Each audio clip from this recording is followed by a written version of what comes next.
cadáveres grotescamente mutilados, outros abandonados em locais desertos, sinais claros de tortura nos corpos das vítimas, histórias de mortes aterrorizantes em um grupo religioso controlado por um homem usando um turbante branco nas ruas tranquilas de Miami, em meio a bairros cheios de vida. A polícia descobriu esses crimes na década de 1980, revelando um homem que se autodenominava Filho de Deus. Ele se chamava Yahweh Ben Yahweh e levantava a voz diante de centenas de seguidores dizendo: "Eu sou o profeta desta era, e quem se opõe a mim, se opõe ao próprio Deus." Ele liderou um grupo chamado Nation of Yahweh, que acreditava que os negros eram os verdadeiros descendentes de Israel e que os brancos eram descendentes de Satanás. Mas, por trás da retórica religiosa, veio à tona uma rede de violência, intimidação, extorsão extrema e um grande julgamento federal que durou anos. Essa é a história completa da nação de Yahweh, onde a religião encontra as trevas.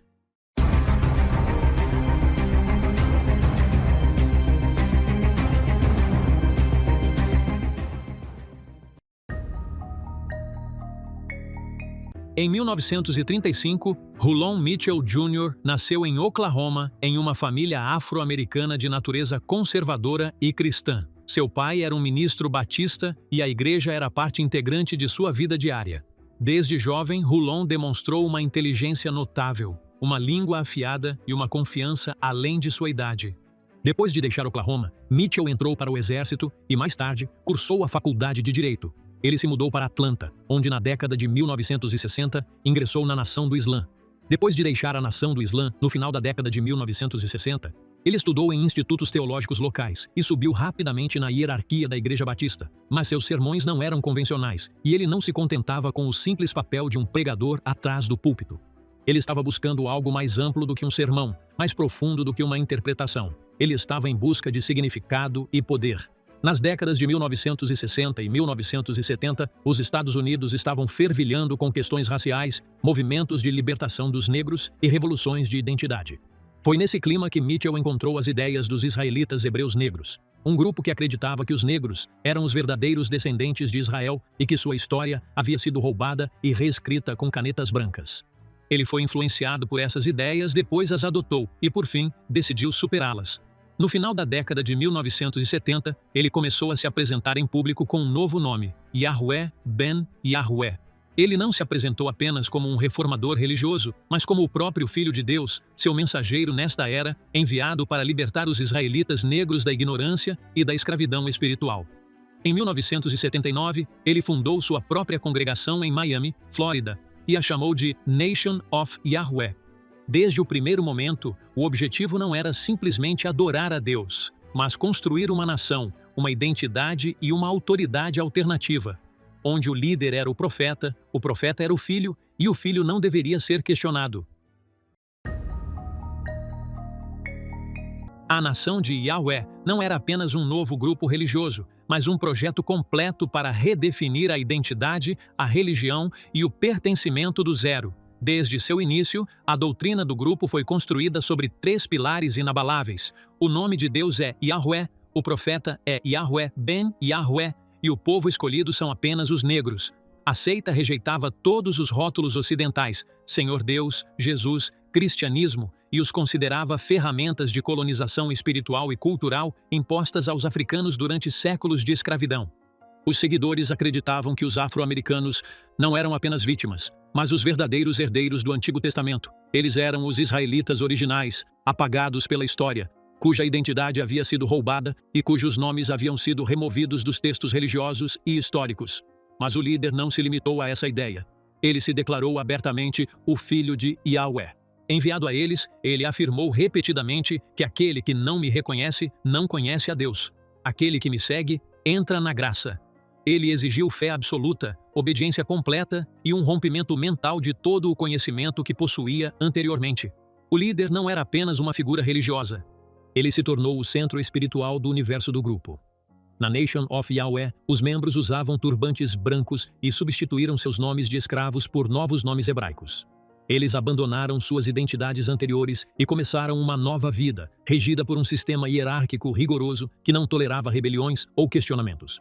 Em seus ensinamentos externos, a doutrina pregava pureza, disciplina, respeito pela família e um retorno às raízes hebraicas. Mas por trás dessa retórica prevaleciam ideias mais severas. Os brancos eram descendentes de Satanás. Os judeus brancos haviam roubado falsamente o nome de Israel. A batalha pela salvação exigia a purificação da terra da corrupção e dos inimigos de Deus.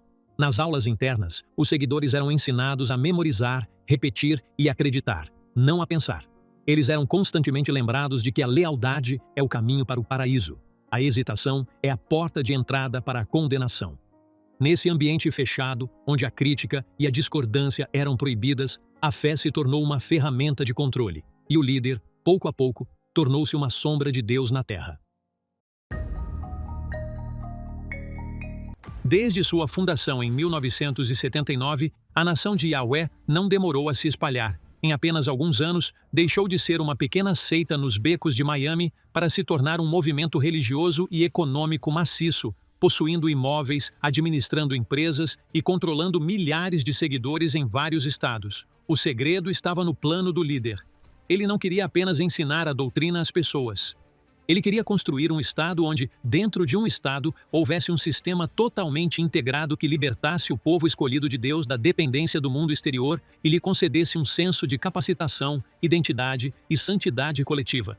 No início da década de 1980, o grupo começou a comprar prédios abandonados nos bairros pobres de Miami.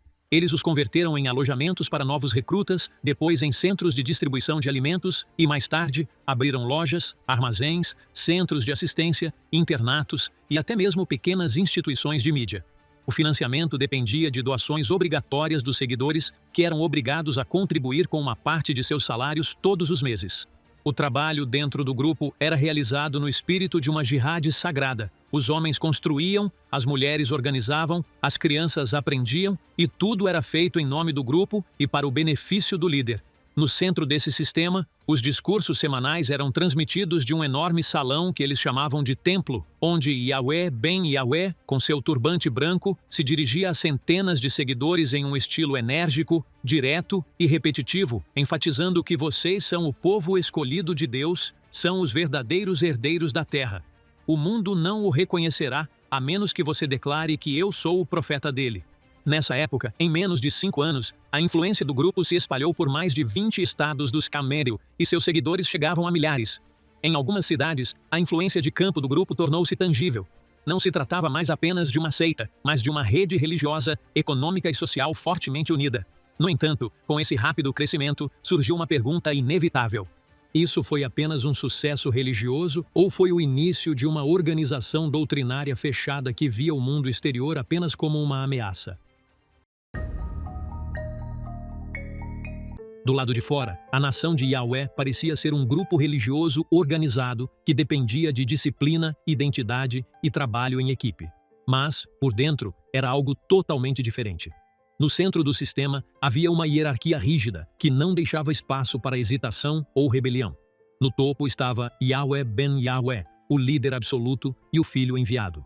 Abaixo de sua autoridade, havia camadas graduadas de oficiais chamados de príncipes de Yahweh, depois os pregadores, seguidos pelos soldados, que eram os seguidores gerais. A vida cotidiana do grupo era programada minuto a minuto.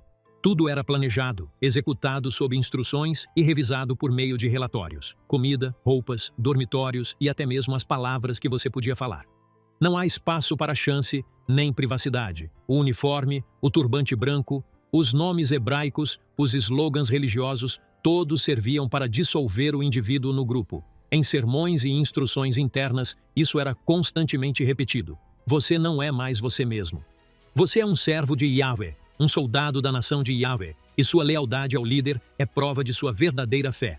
As relações familiares mudaram. Os maridos e as esposas eram obrigados a oferecer obediência ao líder em primeiro lugar, antes de qualquer outra pessoa. As crianças foram criadas para acreditar que a seita estava acima da família.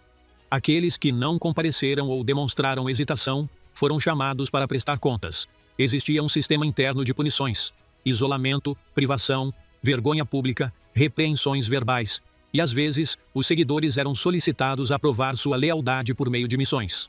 Ninguém se atrevia a fazer perguntas sobre dinheiro, doutrina ou liderança. Toda pergunta era considerada um desafio ao próprio Yahweh. A separação do mundo exterior não era apenas física, mas também psicológica. Os jornais eram rejeitados, a televisão proibida e a educação externa era vista com desconfiança. Os membros foram instruídos a cortar os laços com os não-membros e a se purificar dos pensamentos da sociedade externa, que foi rotulada como o mundo satânico. Um desertor disse mais tarde que eles criaram uma bolha completa.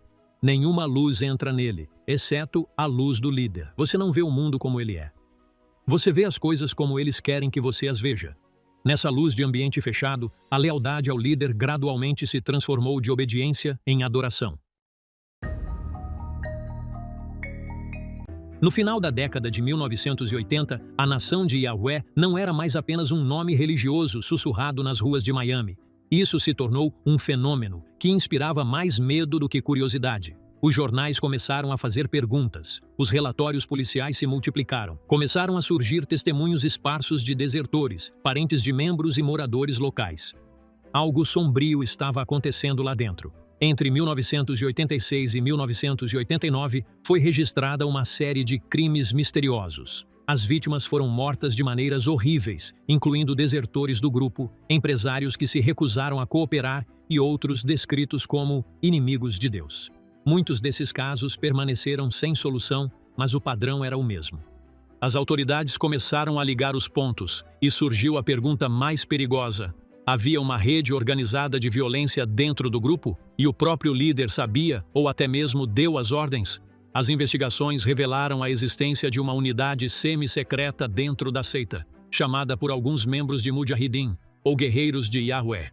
Era uma unidade fechada, recrutada secretamente entre os seguidores mais leais. Sua missão é cumprir ordens de punição silenciosamente e sem deixar rastros. Mais tarde, testemunhos vazados falaram de ritos de obediência nos quais os novos membros eram obrigados a provar sua lealdade por meio de missões de medo. Alguns eram relativamente simples. Coleta de doações à força, ameaçando desertores. Mas outros passaram para o assassinato. Em 1990, o FBI anunciou oficialmente que o líder do grupo, Yahweh Ben Yahweh, era suspeito de conspiração para cometer assassinato dentro da estrutura de uma organização religiosa, usando a violência para manter sua autoridade. As acusações não eram simples. O grupo não era uma pequena seção, mas uma organização complexa, fechada e coesa. As evidências não eram diretas, mas os testemunhos começaram a se acumular dentro do grupo. Alguns ex-membros começaram a falar. Um deles disse que, se você é leal, eles pedem que você prove isso. E se você hesitar, será o próximo traidor. À medida que as investigações se expandiram, surgiu outra verdade. O líder não apenas estava ciente, mas era ele quem dava as ordens. Em novembro de 1990, Yahweh Ben Yahweh foi oficialmente preso após mais de 2 anos de investigações federais. As acusações eram graves, complexas e sem precedentes no contexto de um processo contra o líder de uma seita religiosa. Conspiração para cometer 14 assassinatos, extorsão por meio de uma rede religiosa fechada, incitação à violência, manipulação de seguidores por meio de uma ideologia religiosa nacionalista. Os Estados Unidos estavam observando atentamente. A mídia descreveu o caso como o confronto mais perigoso entre o Estado e uma seita religiosa desde Jonestown. O julgamento começou em 1992 em um tribunal federal em Miami. Diante de um painel de jurados, a acusação apresentou provas intrincadas, testemunhos de desertores, gravações de áudio, documentos financeiros e relatórios de especialistas forenses. Testemunhas descreveram a atmosfera do grupo como a de um estado religioso fechado, onde os seguidores eram obrigados a obedecer cegamente e a lealdade era recompensada com status ou imposta por meio de ordens violentas. Um desertor testemunhou no tribunal e me disse: "Se você quer ser puro, limpe a terra dos infiéis." A defesa se baseou em um duplo argumento. Negando que o líder tivesse conhecimento direto de qualquer ato de violência. Outro, alegando que as testemunhas haviam sido treinadas ou manipuladas pelo governo. Durante todo o julgamento, Yahweh Ben Yahweh não demonstrou remorso ou hesitação. Ele se sentou de branco, calmo e confiante, simplesmente declarando: "Amo meu povo, defendo meu Deus e não recuarei." Ao final do julgamento, o tribunal não conseguiu estabelecer uma ligação direta entre o líder e todos os crimes. No entanto, ele foi condenado por conspiração primária em uma organização envolvida em violência. Ele foi condenado a 18 anos de prisão, cumprindo 11 anos antes de ser libertado em 2001, sob fiança supervisionada por motivos de saúde. Ele morreu alguns anos depois, em 2007, de câncer de próstata, aos 71 anos. Mas sua morte não encerrou as perguntas que ainda são feitas. A Nação de Yahweh era um projeto genuíno de libertação espiritual ou uma organização fechada, conduzida pela profecia dos líderes até a beira do derramamento de sangue? Após a morte de Yahweh ben Yahweh, em 2007, a Nação de Yahweh passou por profundas transformações, com um declínio significativo em sua influência e poder.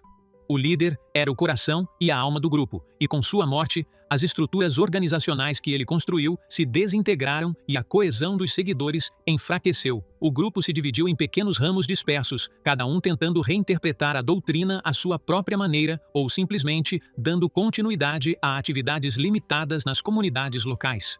A Nação de Yahweh não era mais a força religiosa e social que havia sido nas décadas de 1980 e 1990. No entanto, a ideologia e os slogans do grupo continuaram presentes, principalmente em algumas facções extremistas do movimento israelita hebreu negro. Alguns continuam a adotar crenças que combinam racismo religioso e nacionalismo africano, vendo Yahweh ben Yahweh como um símbolo de resistência contra a injustiça histórica. A sociedade americana, especialmente em Miami, ainda se lembra dessa época com preocupação, pois a seita afetou muitas vidas e causou divisões sociais e conflitos internos. As questões de violência e abusos cometidos pelo grupo também continuaram a ser objeto de investigações contínuas e de jornalismo documental, destacando os perigos da combinação de religião com poder absoluto. Hoje, a Nação de Yahweh é considerada um exemplo de advertência de como um movimento religioso emergente, apesar de suas intenções ou objetivos aparentes, pode se transformar em uma organização fechada que representa uma ameaça tanto para seus membros quanto para a sociedade. Sua história reflete a luta contínua entre religião e poder e entre identidade e lealdade, o que nos leva a perguntar: como as sociedades podem proteger seus membros para que não sejam vítimas de líderes religiosos que exploram a fé para obter ganhos pessoais? E como podemos distinguir entre religião genuína e movimentos de recrutamento que escondem agendas suspeitas por trás da aparência de espiritualidade?